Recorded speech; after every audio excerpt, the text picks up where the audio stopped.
अरे boom boom boom नीचे low ना।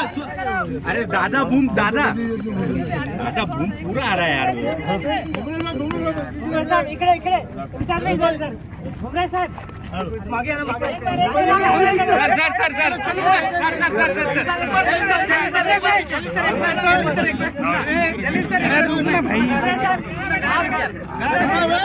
आमचं काहीच नाही मोबाईल थोडा पीछे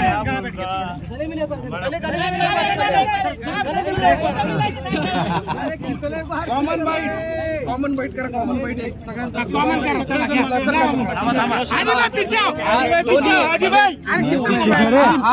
हा सलोखा विजय आणि धार्मिक सलोखा असतो असा निवडणुकीच्या निकालाचा मोठ्या मनाने तुम्ही येऊन लोकशाहीच आपण बघतो ना की म्हणजे हे खूप एक ब्युटिफुल ऍस्पेक्ट आहे। जेव्हा लोकांना मला निवडायचं होतं लोकांनी भरभरून मला मतदान केलं होतं। आता 5 वर्षानंतर असं वाटलं की नाही इम्तियाज जलीलपेक्षा तो भुमरे साहेब चांगले आहे म्हणून त्यांना मतदान केलेलं आहे। आम्ही वेगवेगळ्या पार्टीचे असू शकतं पण मित्रता असतं आणि ते मित्रता जपायला पाहिजे, सगळ्यांनी जपायला पाहिजे। विकासासाठी सहकार्य करणार नक्की 100%। जेव्हा त्यांनी मला कॉल केला तर मी तुरंत त्यांच्याकडे पळून जाणार। लोकसभेत जाताना त्यांना भुमरे साहेब काय म्हणाले काहीतरी थोडा पिछे लो ना। असं कुठलं काम आहे जे तुमच्याकडून राहिलं तुम्ही त्यांना ते पण हो माधव सर पाटील संसदेत कसं काम करायचं भुमरे साहेबांना एक सूचना करा। भुमरे साहेब खूप एक्सपिरियन्स्ड आहे, इतके वर्ष ते मंत्री होते आणि असं नाही आहे की तिथे काही वेगळे सिस्टम्स आहे की एक खूप मोठा एक सभागृह आहे आणि देशाचे निर्णय तिथे घेण्यात येतं आणि माझी अपेक्षा हेच आहे की या जिल्ह्यामध्ये खूप काही करण्यासारखं आहे।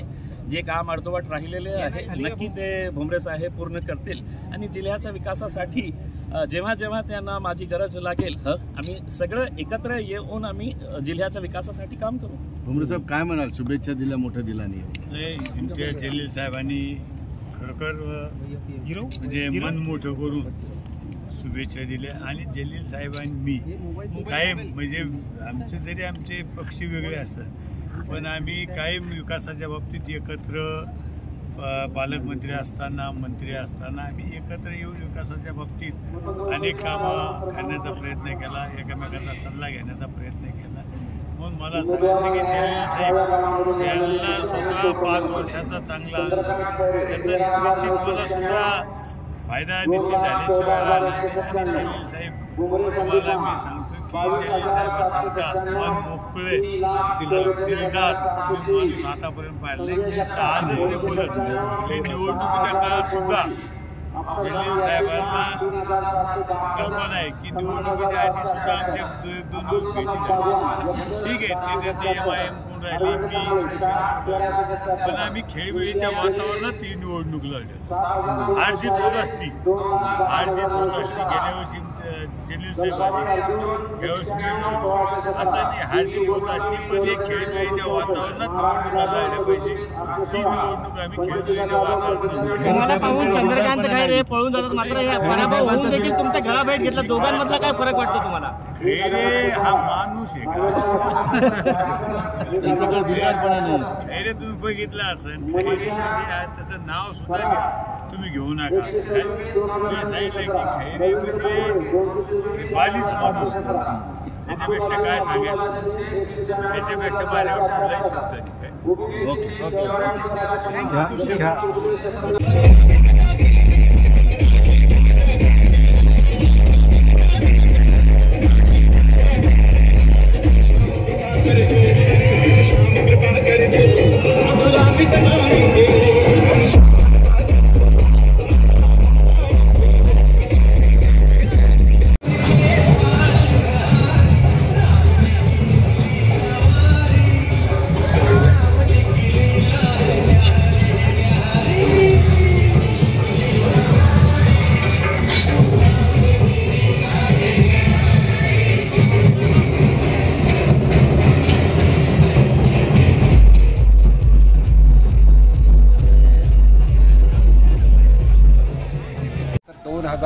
पासून या लोकसभेच्या निवडणुकीसाठी मी काम करत होतो कारण 2014ला युती तुटल्यानंतर मला असं वाटत होतं की 2019ला हा मतदारसंघ भाजपला सुटेल, पण त्यावेळेस परत युती झाली. पण परत शिवसेना आमच्यापासून गेल्यानंतर मी परत कामाला लागलो होतो.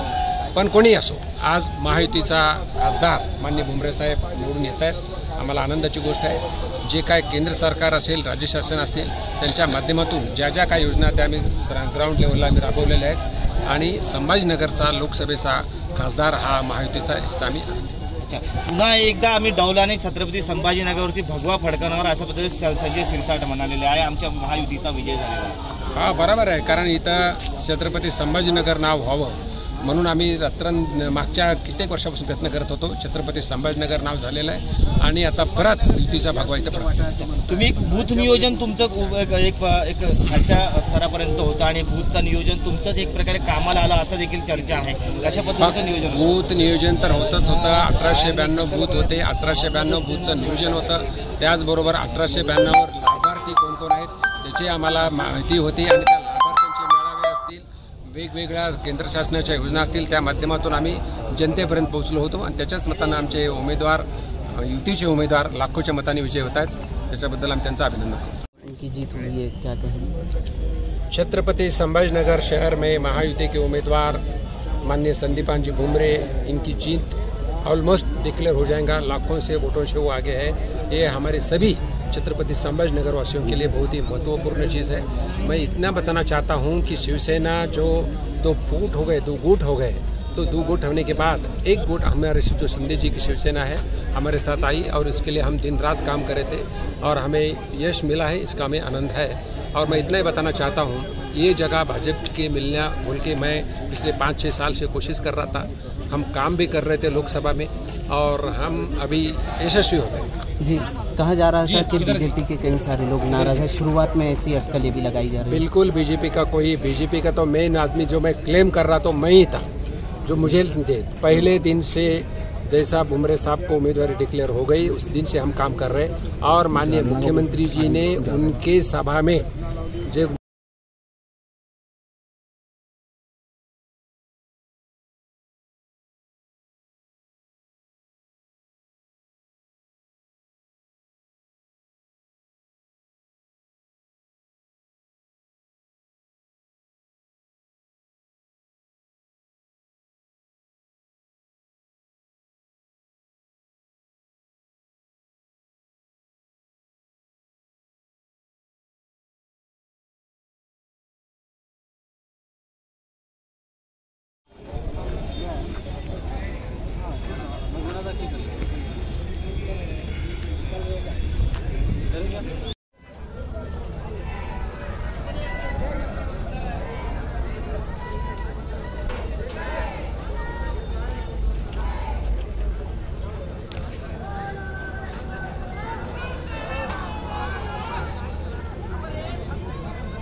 काय पहिली प्रतिक्रिया तुमची? आता तुम्ही या ठिकाणी विजय मिळवलेला आहे. मागच्या वेळेस एमआयएमने तुमचा विजय खेचून नेला होता.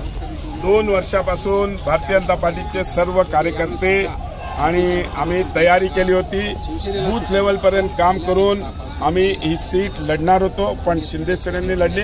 पण युतीने आम्ही भारतीय जनता पार्टी आणि शिवसेनेच्या युतीमध्ये आम्ही या सीटची जी पूर्ण तयारी केली होती त्याचा फायदा झाला आणि आज इकडे भरघोस मताने संदीपानजी भुमरे साहेब हे महायुतीचे उमेदवार म्हणून निवडून येतात. अनेक शक्यता पाहिला तर एकतर्फी निकाल या ठिकाणी पाहायला मिळतो.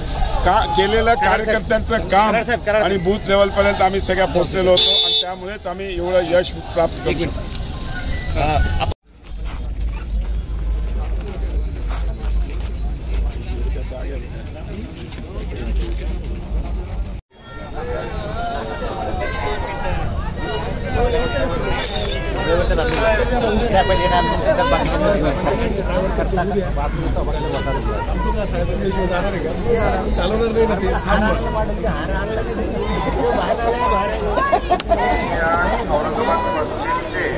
साहेबांच्या कार्यकर्ते जे कर्मचारी आहेत त्यांच्यासाठी सूचना आहेत.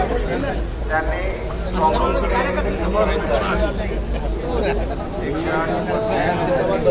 औरंगाबाद पश्चिमचे सिलिंगचे अधिकारी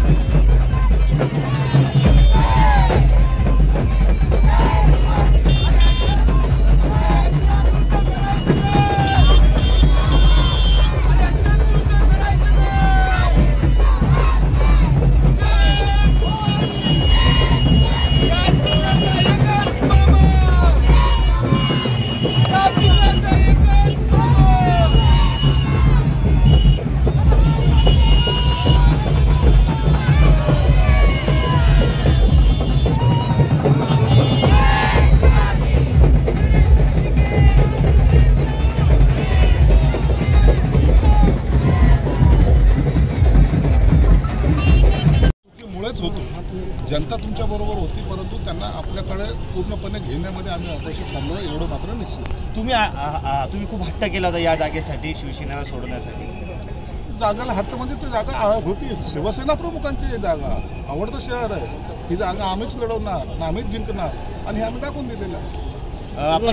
तो आज आता लावताना आम्हाला आनंद होतोय आणि खऱ्या अर्थानं बाळासाहेबांना दिलेली आहे. तुम्हाला वारंवार गद्दार गद्दार अशा पद्धतीने सांगितलं गेलं आहे.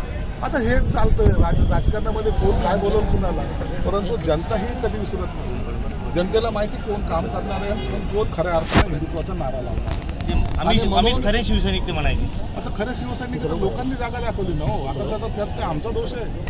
EM घोटाळा तर झालाच नाही, नंतर बनतील ते पण मशीनमध्ये बिघाड झाला. पण मराठवाड्यातलं जर चित्र पाहिलं तर 7 ठिकाणी अजून तरी परिस्थिती नाही, फक्त एकच ठिकाणी या ठिकाणी निकाल लागलेला महायुतीचा.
ताई काय सांगणार, आज जे शिवसेनेचे संदीपान भुमरे विजयी झालेले आहेत, कसा आनंद वाटत आहे महिलांना? खूप आनंद. महिलांचा आनंद खरं तर गगनात मावत नाहीये, कारण महायुतीच्या या सगळ्या लढवणुकीमध्ये या सगळ्या जे आतापर्यंत लढत झालेली आहे किंवा जे काम केलेले सगळ्यात जास्त जर केलं असेल तर आमच्या महिला मोर्चाने केलेलं आहे आणि त्यामुळे महिला मोर्चाला सर्वात जास्त आनंद झालेला आहे. म्हणून सर्व महिला अत्यंत आनंदात आणि सगळ्या खुशीमध्ये आहेत.